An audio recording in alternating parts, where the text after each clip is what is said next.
It was just another busy afternoon at a major airport in the United States. Travelers rushed past each other. Flight announcements echoed overhead, and staff hurried to keep everything moving. Among the crowd was a young black boy, maybe 10 years old, quietly waiting near one of the gates. What happened next left everyone nearby stunned, and taught a powerful lesson no one there would ever forget. It started when a gate agent noticed the boy standing alone, looking around nervously.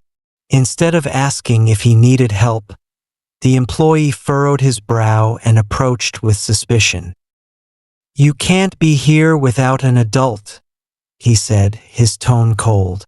Without giving the boy a chance to explain, the man pointed toward the exit. "You need to leave. Now." The boy, startled and confused, tried to say something, but the words wouldn't come out. He backed away slowly, head down, and disappeared into the crowd near the baggage claim. Only a few minutes later, a tall man in a navy blue suit appeared at the same gate, glancing around with urgency in his eyes. He was holding a phone in one hand and a small teddy bear in the other. "Excuse me," he said to the same employee, his voice calm but firm. "Have you seen my son?" The worker blinked, suddenly uncomfortable. Maybe. The kid was here earlier. I told him to leave. Figured he didn't belong." The man's expression didn't change, but his silence grew heavy. Other passengers nearby began to pause and listen. Then, without raising his voice, the father said something that made everyone stop in their tracks. The father took a slow breath. His eyes didn't leave the employees. "He didn't belong?" he repeated, voice low. "He was waiting for me. I was just a few gates away." The air seemed to shift. The people around them had gone quiet. Some had even stopped walking, turning toward the conversation with a mix of curiosity and discomfort. "I taught my son to wait where I told him," the man continued, his voice steady, "to trust that I'd come back. I didn't teach him to argue when a grown man told him to leave." The employee shifted uncomfortably, glancing at his coworkers nearby, but no one came to help. "I'm guessing you didn't ask his name, or if he needed help, or where his father might be." The man held out the teddy bear. "That was mine, when I was his age. I gave it to him this morning because he was nervous about flying." A child's voice called out suddenly from down the hall. "Dad!" The father turned. The boy was running toward him, his little backpack bouncing with each step. He stopped just short and hugged his dad tight, not saying a word. The father knelt down, handed him the teddy bear, and then looked back at the staff member. "This," he said quietly, "is what you almost broke." There was a long silence. The boy clung to his father's leg, his eyes still wide with confusion. The teddy bear was tucked tightly under one arm. A few people nearby murmured softly to each other, some shaking their heads, others pulling out their phones, just in case. The employee opened his mouth as if to respond, but no words came out. For a moment he looked like he might apologize, but instead he looked away. A woman in a red blazer, likely a supervisor, approached after overhearing the tension. She leaned in and asked quietly, "Is there a problem here?" The father straightened up, gently resting a hand on his son's shoulder. He kept his tone calm, but there was weight behind every word. "Yes, there was a problem, but it's standing right in front of you." The supervisor looked from the man to the employee, then down at the child. Her face tensed slightly. "I'm very sorry, sir. This shouldn't have happened." "It did happen," the father replied. "And I'm not just some man picking up a child. I'm an attorney and a father, and I know exactly how this would have gone if I'd been 5 more minutes late." The words hung in the air like heavy smoke. The employee looked pale now. His hands were tucked behind his back, lips pressed into a hard line. The supervisor tried to intervene. "Would you like to speak with someone from—" "No," the father interrupted, his tone still calm. "I'm not here to escalate, but I am going to make sure you remember his face." He looked down at his son. "And his name, just like I do, every single day." Then, taking his son's hand, he began to walk away, past the staff, past the quiet crowd, past the rows of screens showing flights and gates and cities. But before they reached the escalator, the boy stopped and looked back. He didn't say anything. He just looked at the man who had sent him away and at the space where he had stood, scared and alone. The father noticed and knelt beside him. "Do you want to say something?" he asked gently. The boy nodded. Then he turned around and began walking back toward the gate. The boy's small steps echoed in the brief hush that had fallen over the gate. He walked slowly, hugging the teddy bear, until he stood just a few feet in front of the airport employee. The man shifted his weight uncomfortably. He looked down at the child, this time with less authority, more uncertainty. The boy looked up at him. His voice was quiet but clear. "You didn't even ask me if I was okay."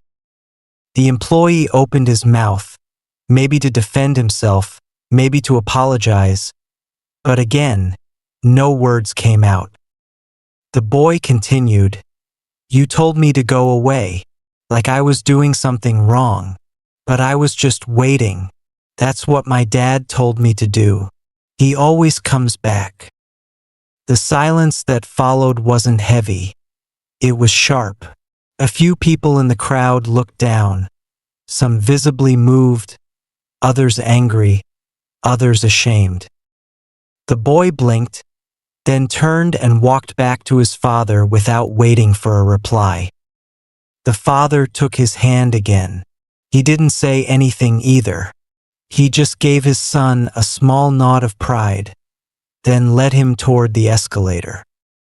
As they disappeared from view, the supervisor looked at the employee and said quietly, "You should write a report." The man nodded slowly, but his face said it all. This wasn't going to be just another report. Downstairs, in the main terminal, the father sat with his son near a window overlooking the runway. Planes came and went, just as they always did.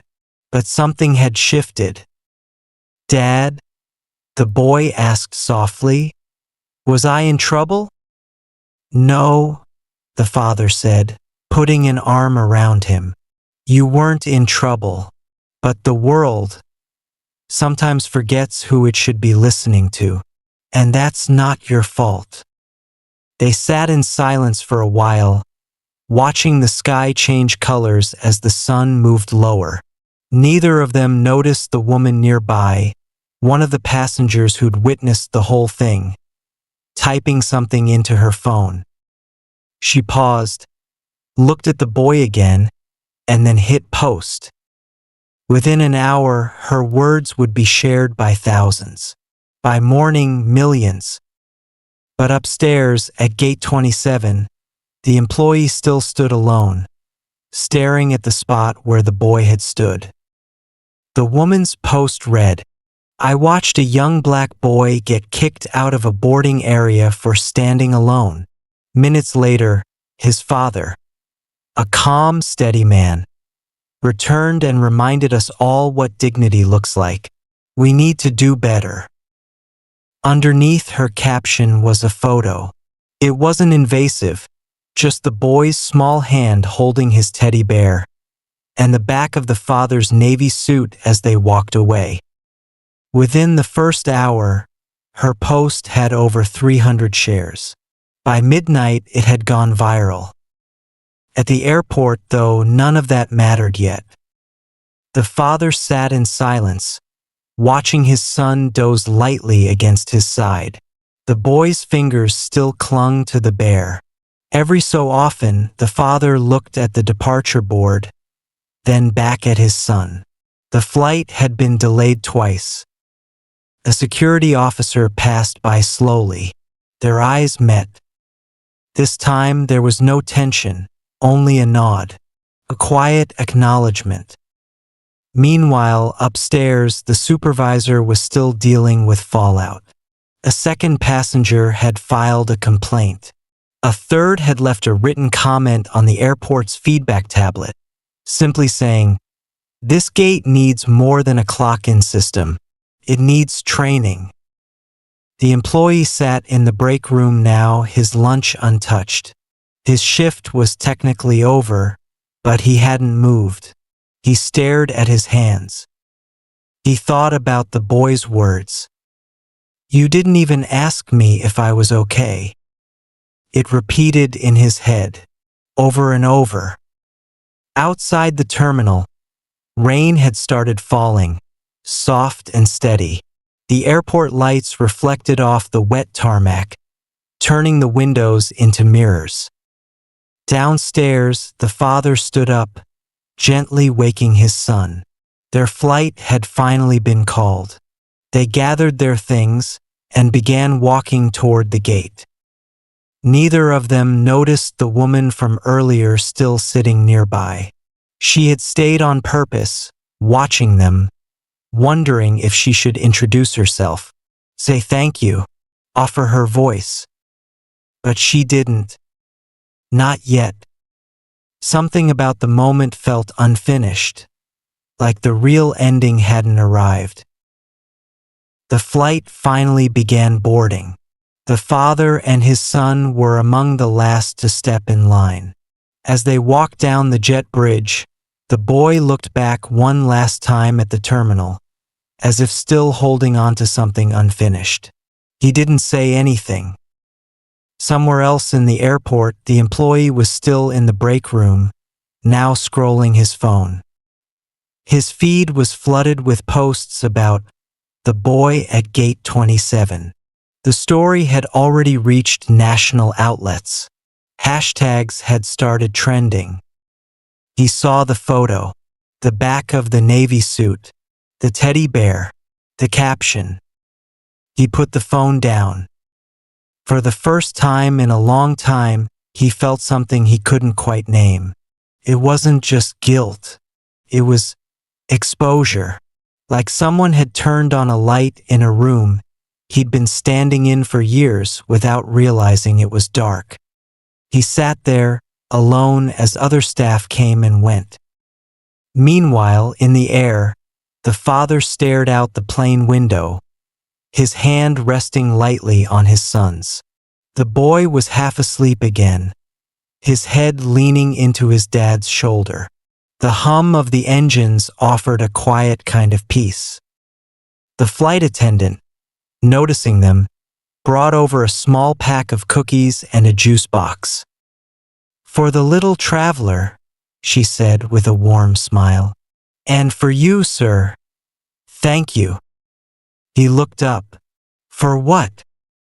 She hesitated, then just said, "For keeping calm, when no one else knew how to." He nodded.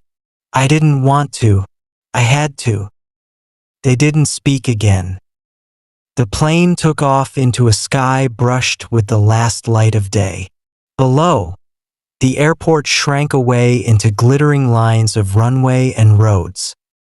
But the story didn't shrink. By the next morning, the boy's photo was on every major news site. Interviews were requested. Public statements were issued. People debated in comment sections.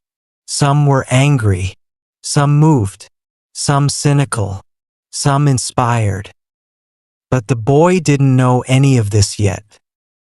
He was back in school by Monday, holding his teddy bear during show and tell, telling his classmates, "This bear flew on a plane, and it saw everything." The teacher smiled. But when she asked what the bear saw, he paused. And then quietly said, "It saw that waiting is hard, and that people sometimes forget I'm just a kid." She didn't know what to say, and neither did anyone else, really. 3 days later, the employee was back at work. Morning shift, lukewarm coffee, the cold hum of fluorescent lights. Same terminal, same uniform, but something had changed. It wasn't the job. It was the way people looked at him. Some coworkers avoided eye contact. A few passengers lingered just a second longer when passing by, glancing his way with unreadable expressions. No one said anything directly, but he knew. They had seen the post, read the story, seen the photo. So had he, more times than he cared to admit. Not to relive the public criticism, but because of that image. The boy standing tall, holding the bear. No fear, no hate, just a quiet disappointment that wouldn't leave his mind. That day, he noticed a little girl standing alone near the boarding gate, clutching a sparkly backpack and looking around nervously. He didn't hesitate this time. He knelt down and asked gently, "Hey there, are you okay? Where are your parents?" The girl blinked, then pointed toward the restroom. "My dad's in there. He told me to wait." He nodded. "Mind if I wait with you? Just to make sure everything's all right?" She smiled. "You look like a teddy bear guard." He paused. Something flickered inside him. "Yeah," he said softly. "I guess I am." Her father came out a few minutes later and thanked him quietly. No photos were taken, no viral posts, no applause. But something small had been mended. Not to erase the past, not to redeem himself, but maybe to start learning how to be better. The father sat at the kitchen table, scrolling through his inbox. Messages from strangers, parents, teachers, even airport staff had been coming in all week. Some apologized. Some thanked him. Some just said, "I never thought about it that way." He didn't answer most of them, not because he was angry, but because he knew the real work wasn't in the replies. It was in how people acted tomorrow. His son sat cross-legged on the living room floor, building something out of Lego blocks. The teddy bear was propped beside him, wearing a tiny paper badge that read security. "Dad," the boy asked suddenly, "am I famous now?" The father smiled. "A little, but don't worry, it'll fade." "Good," the boy said. "I just want to be a kid again." The father got up, walked over, and sat beside him on the carpet. "You never stopped being one." He picked up a block and started helping. Meanwhile, back at the airport, the employee stood quietly during a new staff orientation. His supervisor had asked him to speak, not about rules but about moments. He didn't mention the boy by name. He didn't need to. He just said, "Sometimes you don't get a second chance to do the right thing. But if you're lucky, life will teach you before someone gets hurt. That's when you listen. And that's when you change." Then he stepped aside. No applause, no headlines. But someone in the room took a quiet breath. And in a small, ordinary way, something shifted.